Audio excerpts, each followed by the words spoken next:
paling berapa menit? Paling 5 menit ke bawah. Dari sini.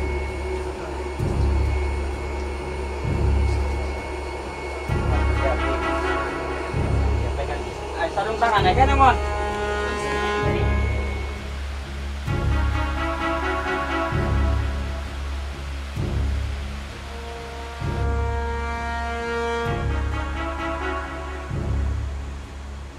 Ciri-cirinya apa sih kalau ada kandungan emasnya apa? Kayak gini nih, kayak apa? Jadi enggak terlalu mengkilap gitu. Ada kayak apa? Kayak garam kayak gini.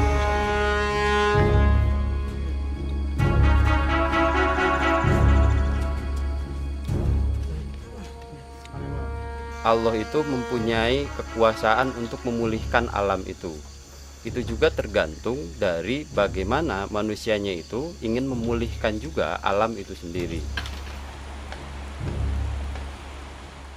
Kerusakan itu terjadi bukan hanya kerusakan bentang alamnya saja, tetapi kerusakan mentalitas manusianya juga.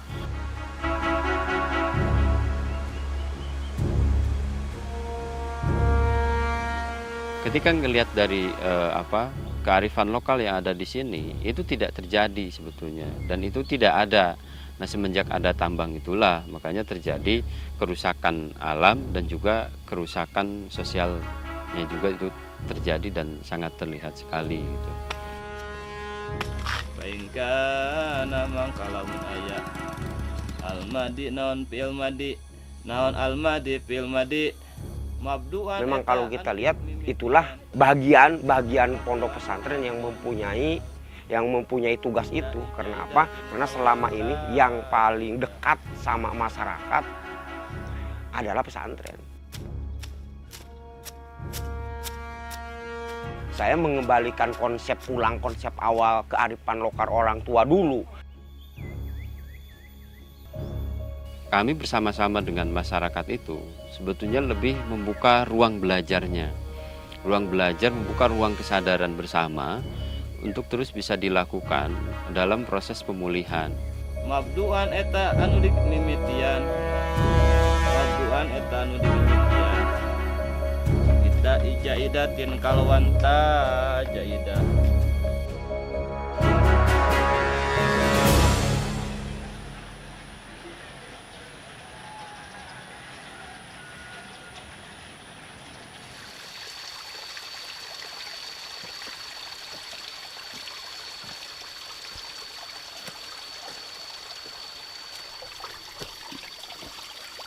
Ini nggak keras gitu, maksudnya bisa kita ambil.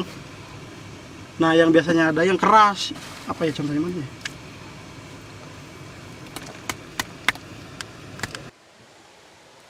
Kita tahun berapa? 2012 waktu itu saya sempat berhenti sekolah. Nah, akhirnya ya kita ikut mayoritas di kampung ini nambang. Jadi selama setahun saya masuk lubang, masuk sempat juga.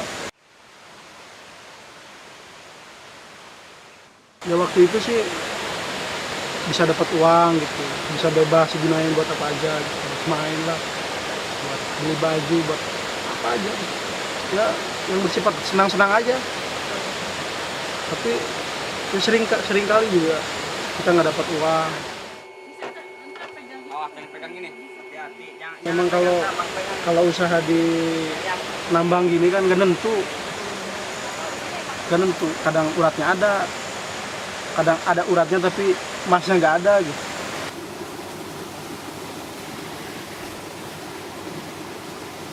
Kayak gini resikonya besar nggak sih? Oh jelas.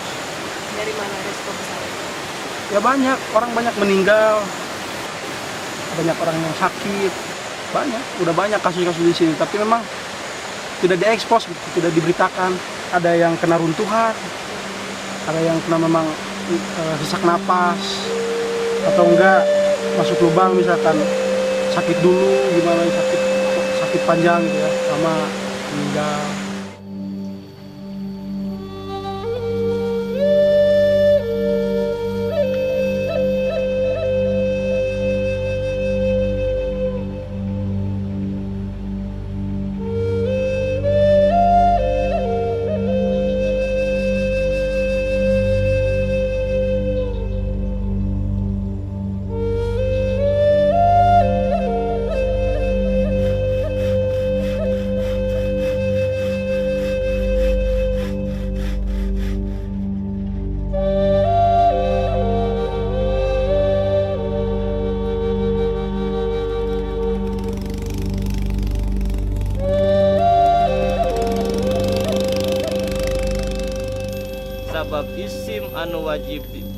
isim anu wajib dibaca rafa sakumaha nu mesti heula eta aya 10 secara global aya 10.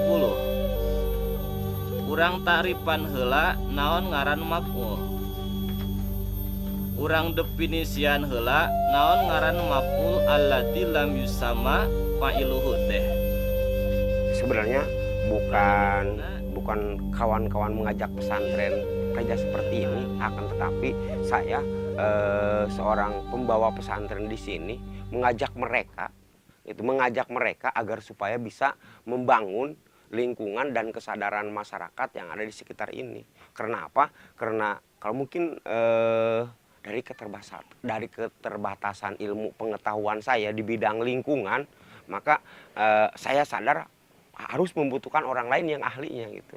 Karena kalau kita bekerja atau berjalan mengerjakan sesuatu tidak sama ahlinya, mungkin kerusakan yang akan datang.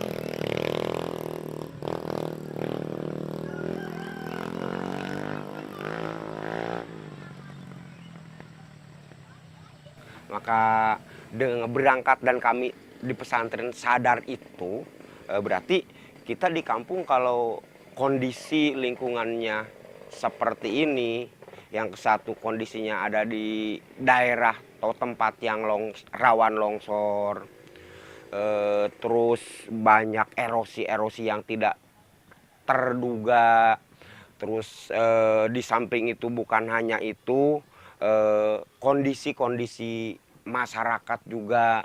Maka saya di pesantren berpikir jauhnya gimana ya untuk kita bisa membangun masyarakat di samping agamanya itu udah jelas gitu, juga pengetahuan umum dan mereka sadar lingkungan. Kami pesantren mempunyai inisiatif harus membangun segala-galanya di masyarakat. Di samping membangun sumber daya manusia di bidang agama, pengetahuan, juga plus lingkungannya harus diperhatikan. Memang lokasinya atau situasi kondisi yang ada di daerah sini, yang satu daerah rawan longsor, yang kedua dengan adanya tambang itu mungkin lebih rawan longsor lagi. Karena apa? Karena mereka mengajarkan masyarakat tadinya tidak tahu sudah bisa menjaga hutannya, menjaga sungainya, menjaga kampungnya, plus menjaga sampahnya. Dulu nggak ada sampah sembarangan, nggak ada ramah. Tapi sudah semakin sini barangkali manusianya semakin banyak, jadi sehingga ilmu pengetahuannya, kesadarannya itu semakin kurang. Dan memang sifat keserakahannya manusia dan memang kebutuhannya tahu apa itu, sehingga datanglah masyarakat yang sifat-sifatnya seperti ini, sudah tidak sayang lagi lingkungan, sudah tidak memperhatikan lingkungan.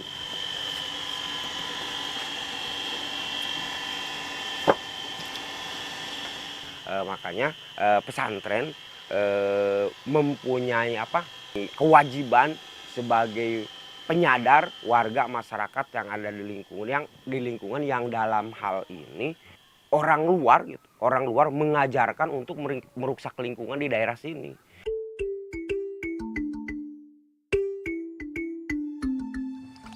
Kalau ditaruh di sini dia biasa.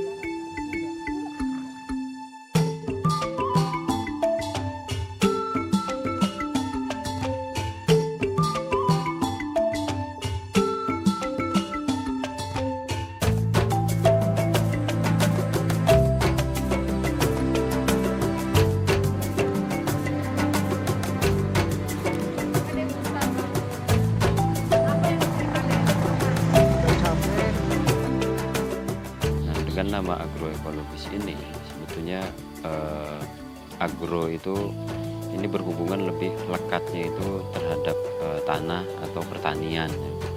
Bagaimana tanah dan pertanian ini, karena identiknya di pedesaan itu memang semua mata pencaharian ataupun juga kerjanya itu memang di wilayah ladang, di sawah atau di gunung, di hutan. Dan masyarakat yang ada di pedesaan itu juga yang betul-betul mengetahui bagaimana situasi kondisi yang ada di tempatnya. Nah, pada saat ini gitu, masyarakat yang ada di pedesaan mulai dari generasi muda terus juga ke orang tua yang kesini-sininya itu sudah mulai tidak bisa memahami kembali gitu, letak dari tanahnya sendiri, tempat berpijaknya sendiri. Karena memang ada satu situasi kondisi yang membuat masyarakat di pedesaan ini menjadi tidak paham lagi terhadap dirinya sendiri. Jadi kayak kehilangan identitas begitu. Yang adanya itu, ini hanya berpikir bagaimana mengeksploitasi tanah itu supaya tanah itu bisa mendapatkan penghasilan. Makanya dengan model pertanian konvensional gitu. Yang lama-kelamanya itu bukan malah makin membaik terhadap struktur tanah atau kesuburan tanah.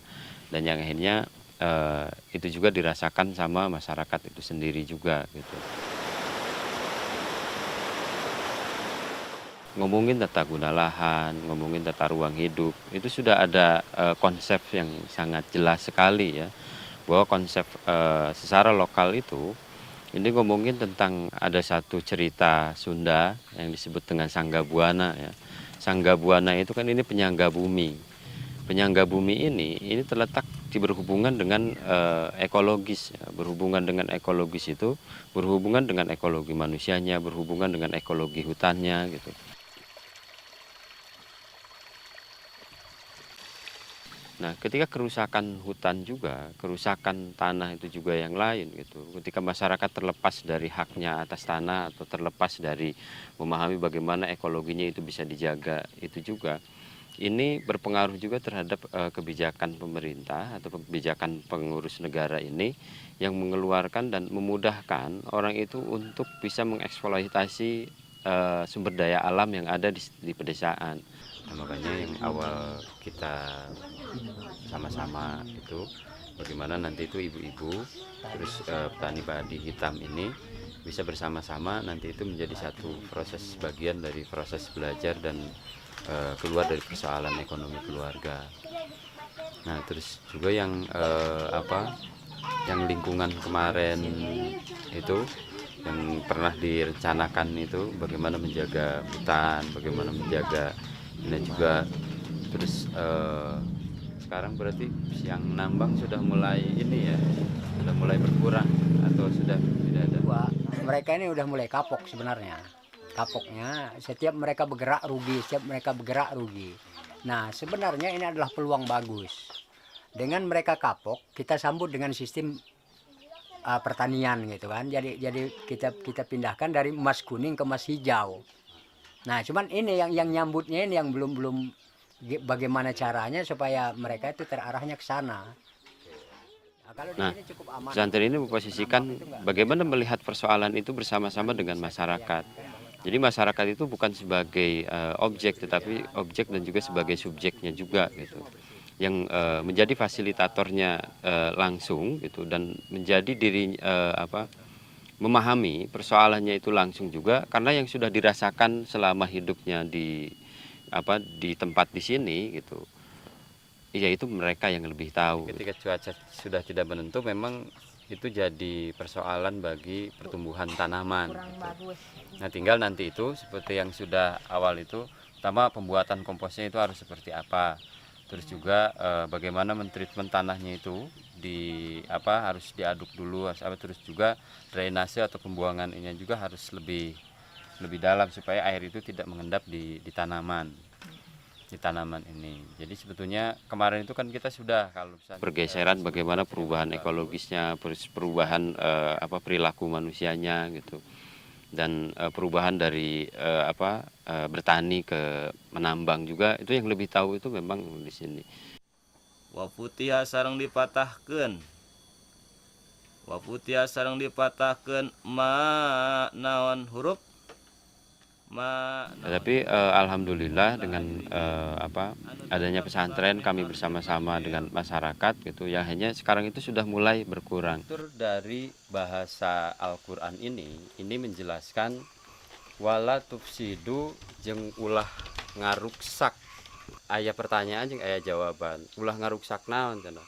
Fil ardi di jero bumi. Berarti kalau misalnya kita ngomongin tentang fil ardi, di dalam bumi itu ada manusia, ada hewan, ada tumbuhan, ada hutan, ada air, dan juga ada yang lainnya. Terus juga ba'da islahiha, setelah atau saenggeusna atau sabada, Allah itu memulihkan ulang kembali alam semesta itu. Jadi sebenarnya saya bukan menyalahkan masyarakat. Masyarakat itu diajarkan sama mereka untuk cara mendamang seperti itu, dan masyarakat ini tidak disadarkan sama mereka gimana untuk ramah lingkungannya. Nah, ini harus menjadi catatan penting bagi kita generasi muda ke depan itu, bagaimana kita itu menjaga dan merawat alam itu dengan baik, dan bukan tidak boleh dimanfaatkan, tetapi kita itu harus disesuaikan dengan apa? Dengan ekologi alam itu sendiri. Jadi kita jangan membabi buta, jangan serakah gitu, karena keserakahan kita itu sebetulnya yang membuat kerusakan. Maka saya pikir kenapa tidak ya pesantren gitu menjadi bagian untuk menyadarkan masyarakat di sisi itu, entah itu ke lingkungannya, entah itu ke kesehatannya, kenapa tidak gitu. Ya Rabbal Alamin. Maka pesantren agroekologis Biharul Ulum lah sekarang mempunyai pikiran seperti itu. Cuman belum bisa berjalan lancar, mungkin harus banyak kawan yang membantu pesantren ke sini ahlinya untuk menyadarkan masyarakat, sehingga kampung atau desa ini bisa bagus kembali seperti semula.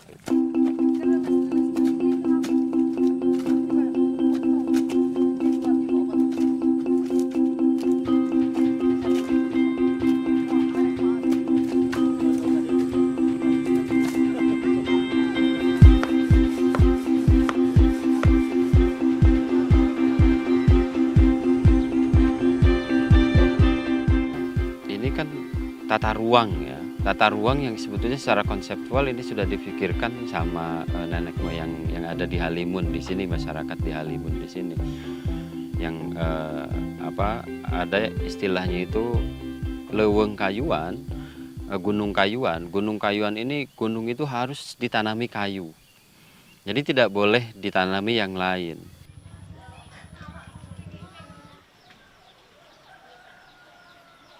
Kedua itu lamping awian. Lamping awian ini kan sangat konservasi banget gitu. Karena yang namanya lamping itu sebuah lereng gitu. Kalau lereng itu harus pakai bambu. Karena kalau bambu itu bisa menyimpan air begitu banyak, terus juga bisa mengeluarkan air, apakah itu di musim penghujan atau di musim kemarau gitu. Terus juga datar imahan.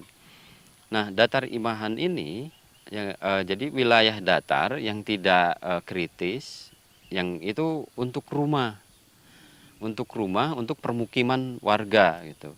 Datar imahan ini ternyata masyarakat di sini itu lebih banyaknya itu permukimannya itu, rumahnya itu di wilayah-wilayah kritis. Wilayah kritis itu yang rawan longsor gitu.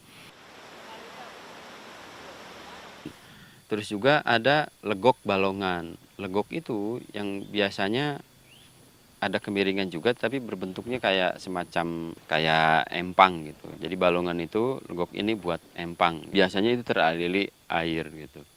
Nah, terus ada lebak sawahan. Kalau lebak sawahan itu yang masih tetapi tidak terlalu miring. Kemiringannya itu tidak terlalu curam. Makanya kalau di sini itu ada misalnya sekali itu teras siring ya. Nah, saat ini saja gitu, dengan konsep itu sebetulnya masyarakat di sini sudah memahami bagaimana tata guna lahan itu harus harus betul-betul, tata ruang juga itu harus betul-betul diperhatikan.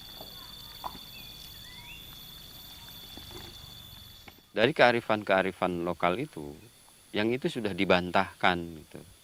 Padahal sebetulnya dengan pengelolaan sama masyarakat adat yang ada di sini kan ada banyak kasepuhan dan juga lainnya, itu yang lebih bisa sebetulnya mengelola dibandingkan pengurus negara saat ini gitu.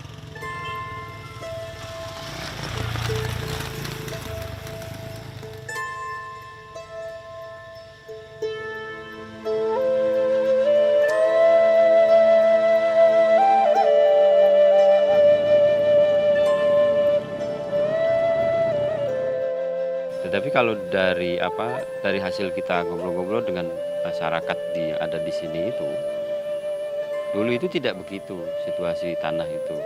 Tetapi kalau lihat juga dari ilmu alam juga gitu, bahwa ketika di bawahnya ada rongga, dan yang akhirnya kan semakin lama itu kan semakin mengering, oksigennya kurang dan juga karbon dan juga yang lainnya, yang akhirnya bisa pergeseran tanah itu bisa terjadi.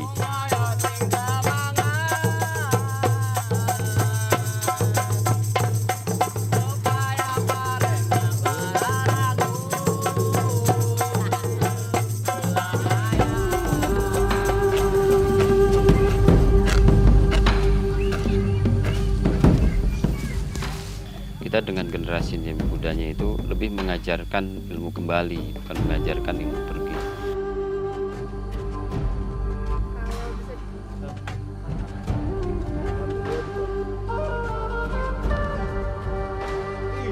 Ya, ancaman terbesar itu ketika bongkar-bongkaran ini tidak selesai, ancaman itu akan terus datang.